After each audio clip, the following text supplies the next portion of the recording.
আচ্ছা, ফালুদা খেতে কে কে ভালোবাসো বলো? আমার তো খুব ভালো লাগে। ফালুদাটা আমাদের এখানে অ্যাভেলেবেল নয়, তবে বাড়িতে বানিয়ে নেওয়া যেতেই পারে। একদম সিম্পলভাবে বানিয়েছি। ফালুদার যে অথেন্টিক রেসিপি সেটা আমি বানাইনি, আমি আমার মতন করে বানিয়েছি। গ্লাসের গায়ে একটু ফুড কালার লাগিয়ে নিয়েছি একটু কালারিং হওয়ার জন্য, ওই যে রুয়াবজা নেই তো তার জন্য। তারপরে একটু দুধ দিয়ে সিমাই বানিয়েছিলাম, সেটাকেও এর মধ্যে দিয়ে দিয়েছি। এখন ঈদের সিজন চলছে না, সিমাই সব দোকানে অ্যাভেলেবেল পেয়ে যাবে। তাছাড়া এখন সারা বছর অ্যাভেলেবেল পাওয়া যায়। ওপর থেকে দিয়ে দিলাম একটু সবজা সিড, চিয়া সিড দিলেও হয়, আমার কাছে এটাই ছিল সেই জন্য এটাই দিয়ে দিয়েছি। এটা দিলে কিন্তু দারুণ লাগে খেতে। তারপরে এর ওপর থেকে দিয়ে দিচ্ছি র্যান্ডাম কিছু ফল। তোমরা ইচ্ছা মতন ফল দিতে পারো। পাকা আম দিলে বেশি ভালো লাগে, কিন্তু এখন পাকা আমটা পেলাম না, তো যেগুলো পেয়েছি সেগুলোই দিয়ে দিচ্ছি। আর এরকমভাবে খাওয়ালে না বাচ্চাদের ফল খাওয়াতেও খুব সুবিধা হয়। আর এই গরমে এই রেসিপিটা খেলে শরীর, মন, মাথা, পেট সব ঠান্ডা হয়ে যাবে একদম। অসাধারণ একটা রেসিপি। ওপর থেকে আবার একটু সিমাই দিয়ে দিলাম।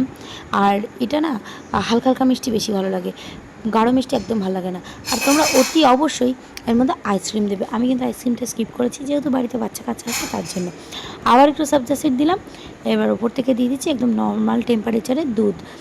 তোমরা চাইলে এটা ঠান্ডা, ফ্রিজে ঠান্ডা দুধ দিতে পারো, আরও বেশি ভালো লাগবে। তারপরে ওপর থেকে আবারও র্যান্ডামলি কিছু ফল দিয়ে দিলাম।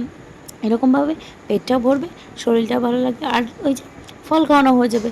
তাহলে বলো, এক ঢিলে হলো না 3-4টে পাখি মারা? যাই হোক, ওপর থেকে একটু বাদামও ছড়িয়ে দিলাম, ওই আর কি কাজু বাদাম, কিশমিশ, আমন্ড ইত্যাদি ইত্যাদি। আর তারপরে ওপর থেকে আবারও একটু তরমুজ দিয়ে দিলাম। তরমুজটা জাস্ট একটু মানে দেখতে ভালো লাগার জন্য। ফল তো খাওয়া হচ্ছে, কিন্তু দেখতে তো ভালো লাগবে। এর ভিতরে তোমরা চাইলে একটু পাকা আম, একটু কিউই, একটু ড্রাগন ফ্রুট এগুলোও দিতে পারো, যার কাছে যে ফল অ্যাভেলেবেল থাকবে। দেখো তো দেখতে কতটা ডিলিশিয়াস লাগছে না? খেতেও না ফাটাফাটি হয়। একদম টপে একটু আইসক্রিম দিয়ে দেবে এবং ওপর থেকে আর একটু বাদাম ছড়িয়ে দেবে। দেখবে তখন দেখেই মন প্রাণ জুড়িয়ে যাবে, খেতে আর ইচ্ছা করবে না। কিন্তু এটা সিরিয়াসলি বলছি, বাড়িতে একবার ট্রাই করো, আমার গ্যারান্টি ভালো তোমাদের লাগবেই লাগবে।